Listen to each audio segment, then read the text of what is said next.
मामला करने का समझ जानता है हो। अरे बंगला भाषा सुन करके बांग्लादेशी बोलने वाले बीजेपी आरएसएस हो यार। बंगला भाषा सुन करके बांग्लादेशी बोलने वाले बीजेपी आरएसएस हो।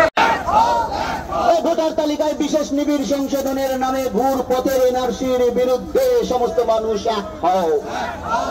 এই বিজেপির ফ্যাসিস্ট রাজের বিরুদ্ধে সমস্ত মানুষ এক। তাহলে দাঁড়িয়ে আমাদের বিধানসভায় একটা প্রস্তাব করে নিয়ে এসে সব রাজ্যে পাঠাচ্ছে না যে আমার রাজ্যের মানুষ আক্রান্ত হচ্ছে।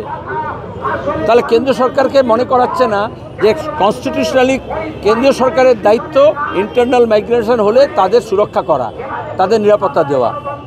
মমতা ব্যানার্জি সেটা না করে বাংলা ভাষা নিয়ে আন্দোলন করবেন বলছেন। আরে ভাষা নিয়ে ধর্ম নিয়ে রাজনীতি করার তো একটা ফল। যত বেশি ভাষা এবং ধর্মের নামে রাজনীতি করবে তত ভালো। যারা বিরোধী তারা আন্দোলন করে। কাছাড়ে যখন আন্দোলন হয়েছে ভাষা আন্দোলন হয়েছে, তাকে অপমান করছে। পূর্ববঙ্গে যখন আন্দোলন হয়েছে ভাষা আন্দোলন হয়েছে, বিরোধীরা রাস্তায় নেমেছে প্রশাসনের ভুল নীতির বিরুদ্ধে। এখানে প্রশাসন বলছে আমি আন্দোলন করব, প্রশাসনের যে প্রশাসনিক কাজ সেটা করছে না, তাকে বাধ্য করার জন্য আমরা রাস্তায় নেমেছি আর নিরাপত্তার দাবি করছি। আর আরএসএস বিজেপির যে আসল চেহারা সেটা সামনে এনে দিচ্ছি।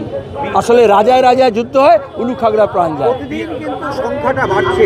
গতকাল হরিয়ানাতে হয়েছে, আজকেও বিভিন্ন জায়গায়, মানে এই যে সংখ্যাটা হঠাৎ করে বাড়ছে, বলা হচ্ছে মুখ্যমন্ত্রী ভীষণ জোরালো প্রতিবাদে নেমেছে। আচ্ছা, সংখ্যাটা যে বাড়ছে আর মুখ্যমন্ত্রী যা বলেছে দুটোর মধ্যে লিঙ্ক আছে।